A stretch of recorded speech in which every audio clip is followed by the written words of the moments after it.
दिल्ली के अंदर दिल्ली के लोगों को जिस तरह से प्रदूषण का सामना हर साल करना पड़ता था, उसको देखते हुए दिल्ली में अरविंद केजरीवाल जी के नेतृत्व में हमारी सरकार बनने के बाद युद्ध स्तर पे प्रदूषण को कम करने के लिए अभियान शुरू हुए, जिसमें सरकार और दिल्ली के लोगों के साथ मिल करके युद्ध प्रदूषण के विरुद्ध अभियान सरकार ने चलाए। दिल्ली के अंदर चाहे व्हीकल पोल्यूशन हो, डस्ट पोल्यूशन हो, बायोमास बर्निंग हो, पराली का पोल्यूशन हो, पटाखों का पोल्यूशन हो, चौतरफा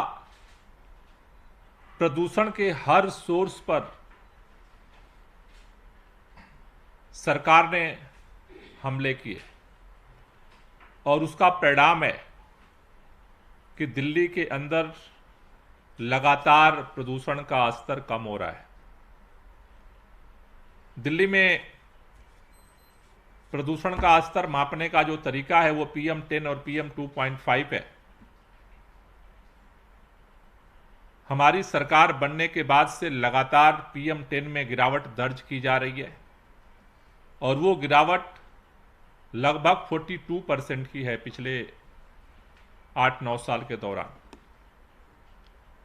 PM2.5 में 46% की गिरावट दर्ज की गई है। हम हर साल देखते हैं कि हमने अलग अलग AQI के हिसाब से good day, satisfactory day, poor day, severe day हमने डिवाइड किया हुआ है। दिल्ली के अंदर 2016 में 109 दिन मध्यम श्रेणी के दिनों की संख्या थी। 2022 में वो 163 हुई है, वो बढ़ रही है। अच्छे दिन लगातार बढ़ रहे हैं दिल्ली के अंदर। जो सबसे सीवियर, जो सबसे खतरनाक दिन 2016 में 26 हुआ करते थे, पिछले साल केवल 6 दिन रहे। इस साल ये जो सबसे सीवियर डेज होते हैं, सबसे तेजी के साथ जो प्रदूषण का AQI का स्तर है वो सर्दियों में बढ़ता है। अक्टूबर का महीना शुरू होते ही AQI का अंक तेजी के साथ बढ़ने लगता है। उस सर्दियों के प्रदूषण को नियंत्रित करने के लिए सरकार ने इस बार भी विंटर एक्शन प्लान बनाने का फैसला लिया है, जिसके तहत अभी कुछ दिन पहले परसों हमने तमाम नेशनल और इंटरनेशनल जो इन्वायरमेंट एक्सपर्ट्स हैं उनके साथ चर्चा की थी। उनके कई सारे सुझाव थे। उसके आधार पर आज दिल्ली के अंदर जो ग्राउंड पे इम्प्लीमेंटेशन एजेंसीज हैं, 28 विभाग के अधिकारियों के साथ आज ये संयुक्त बैठक सचिवालय में की गई और इस संयुक्त बैठक में 15 पॉइंट चिन्हित किए गए, जिसको लेकर के अलग अलग विभागों को नोडल विभाग की जिम्मेदारी दी गई है और उनको 25 तारीख तक अपने अपने विभाग का विंटर एक्शन प्लान एनवायरमेंट विभाग को सौंपने के निर्देश दिए गए। इन सभी डिपार्टमेंट्स के जनरल जो दिल्ली के अंदर विंटर एक्शन प्लान हर साल बनते थे, उसके साथ साथ इस बार हॉट स्पॉट पे काफी सरकार फोकस कर रही है और उसके लिए 13 हॉट स्पॉट पे सेपरेट 13 टीमों का गठन किया गया है और उनको डायरेक्शन दिया गया है कि 13 सेपरेट विंटर एक्शन प्लान वो हॉट स्पॉट का अलग से डिजाइन करेंगे। उसके लिए 13 टीमें जो बनी हैं उनको ग्राउंड विजिट का निर्देश दिया गया है। वो 13 हॉट स्पॉट पे ग्राउंड विजिट करेंगी और 13 स्पेशल विंटर एक्शन प्लान उन हॉट स्पॉट के लिए बनाएगी। आज जो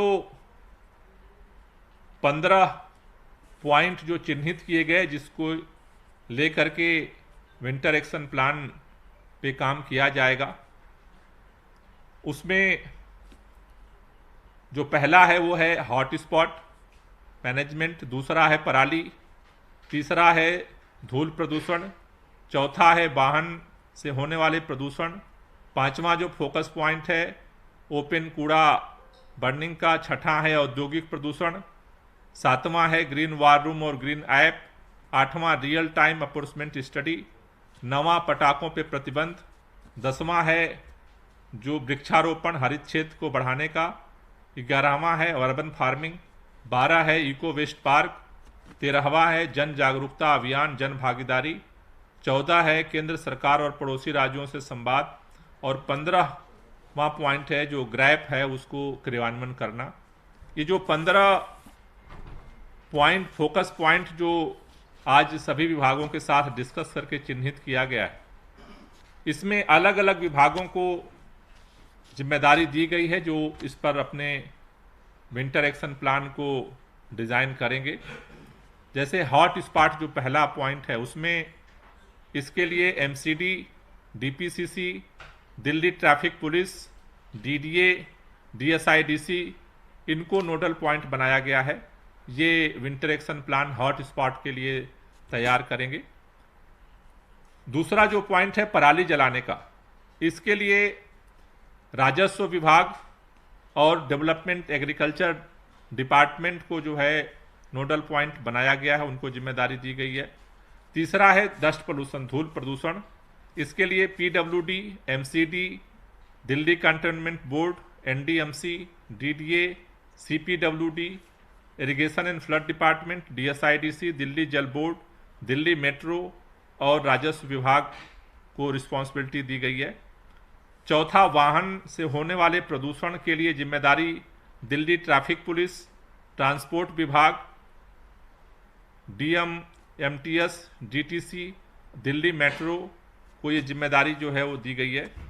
पांचवा है ओपन कूड़ा जलाने का, इसके लिए नोडल एजेंसी जो दी गई हैं उसमें एमसीडी, एनडीएमसी, डीसीबी, विकास विभाग, irrigation flood department, Delhi fire service, DDA और राजस्व विभाग को जिम्मेदारी दी गई है।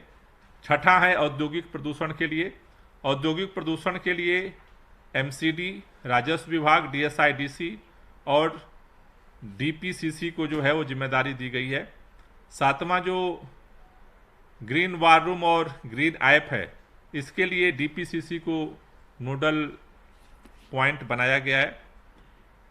रियल टाइम अप्रोचमेंट स्टडी, इसके लिए आईआईटी कानपुर के साथ मिलकर के डीपीसीसी इसका नोडल जो है वो डिपार्टमेंट होगा जो इसके लिए कोऑर्डिनेशन का काम करेगा। पटाखों के जो प्रतिबंध है उसको इम्प्लीमेंट करने के लिए पर्यावरण विभाग, डीपीसीसी और दिल्ली पुलिस को नोडल एजेंसी नियुक्त किया गया है। वृक्षारोपण के लिए वन विभाग को नोडल एजेंसी नियुक्त किया गया है जो सभी विभागों से कोऑर्डिनेट करके जो अभी 30% बचा है उसे पूरा करेगा। अर्बन फार्मिंग के लिए पर्यावरण और वन विभाग को नोडल एजेंसी बनाया गया है। ई वेस्ट इको पार्क के लिए डीएसआईडीसी और पर्यावरण विभाग को एमसीडी को नोडल पॉइंट बनाया गया है। जन जागरूकता अभियान में पर्यावरण विभाग और डीपीसीसी नोडल एजेंसी होगी। केंद्र के साथ जो और राज्यों के साथ संवाद करने के लिए पर्यावरण विभाग नोडल एजेंसी होगा। ग्रैप के क्रियान्वयन में सभी डिपार्टमेंट से कोऑर्डिनेट करने के लिए नोडल एजेंसी पर्यावरण और डीपीसीसी को बनाया गया है। तो इस तरह से आज सभी विभागों के साथ संयुक्त बैठक में इन 15 पॉइंट पर विंटर एक्शन प्लान दिल्ली के प्रदूषण को नियंत्रित करने के लिए बनाने के लिए डायरेक्शन दिए गए हैं और जो टाइमलाइन है 25 तारीख तक ये सभी विभागों से इनके एक्शन प्लान कलेक्ट किए जाएंगे।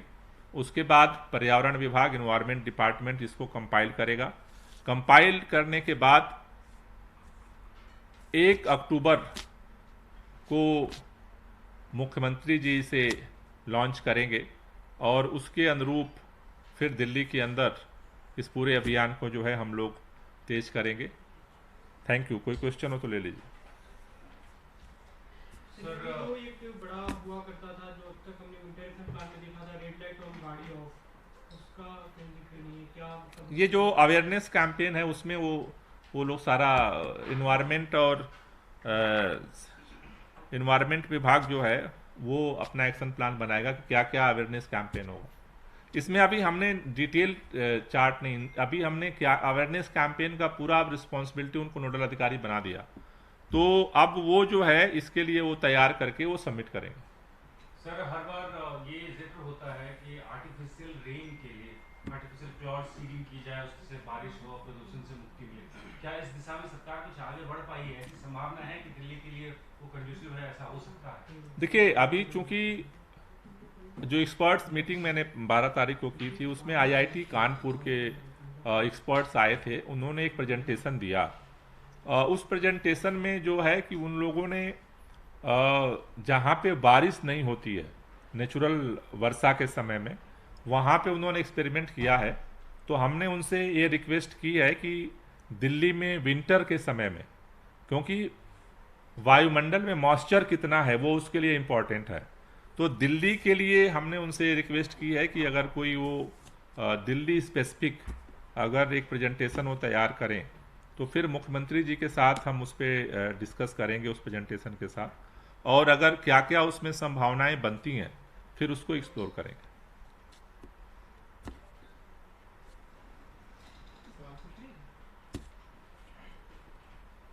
Okay, thank you.